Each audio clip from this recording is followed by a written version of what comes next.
कि मेरे पास ये सवाल है कि आप ये कहते हैं कि हम यहाँ पर अपने अकाउंट सेटल कर रहे हैं, मुझे कैसे पता चले कि मेरे अकाउंट सेटल हो गए या नहीं हो गए, और क्या मैं नए अकाउंट्स क्रिएट कर रहा हूँ?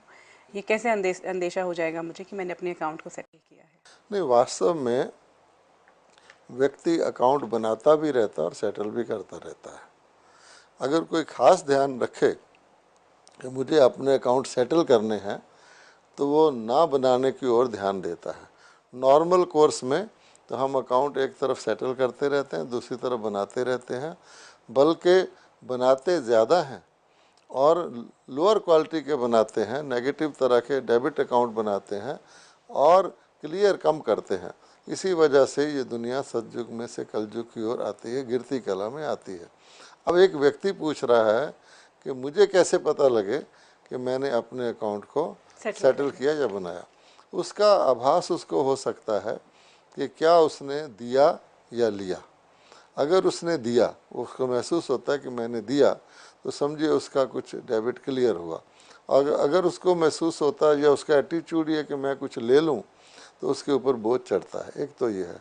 दूसरे, उसकी कॉन्शियस भी बताती है, अंदर की फीलिंग कॉन्शियस के ऊपर बर्डन आएगा कि समझो कि मैंने कोई बर्डन आ रहा है, भारी हो रही है, तो मेरा अकाउंट बढ़ रहा है, और कॉन्शियस हल्की हो रही है तो मेरा अकाउंट घट रहा है। अकाउंट दो तरह से क्लियर होता है, एक तो भोग कर और एक योग बल से।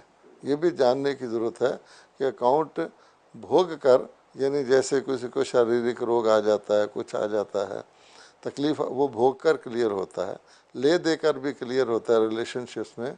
लेकिन बेस्ट तरीका अकाउंट क्लियर करने का है कि राजयोग करके हम अपने नेगेटिव अकाउंट को बंद कर सकते। यहाँ पे ये भी एक सवाल था कि क्या मेरे अकाउंट्स जो हैं वो ख़त्म नहीं हो सकते अगर मुझे करना पड़े? तो जैसा आपने कहा कि राजयोग की मेडिटेशन का जो टेक्निक है वो कहीं ना कहीं उन्हें सेटल करने में बहुत मदद करता हाँ, है। उससे पार्टली ख़त्म हो सकते हैं। और वास्तव में अकाउंट ख़त्म करने के दो ही तरीके हैं, या भोग कर या राजयोग के द्वारा, तीसरा तरीका नहीं। कई लोग ये समझते हैं कि अकाउंट जो है बैलेंस हो जाते हैं, कि मैं अगर अच्छे कर्म करूँगा तो मेरे बुरे कर्मों का हिसाब उससे ख़त्म हो जाएगा। ऐसा नहीं है। अच्छे का अच्छा फल मिलेगा, बुरे का बुरा मिलेगा। ये आपस में बैलेंस नहीं हो सकते।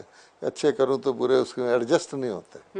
ये भी जानने की ये बात। बहुत क्लियर बात है, बहुत सुंदर आपने बात, आज एक बहुत क्लैरिटी की बात की ज़रूरत है कि अगर आप अच्छे कर्म कर रहे हैं तो आप सोच लें कि आपके जो बुरे कर्म या पुराने किसी भी जन्म का या इस जन्म में ही अगर बुरे कर्म किए हुए हैं वो सेटल हो जाएंगे, तो ये अकाउंट सेटलिंग नहीं हो पाएगी।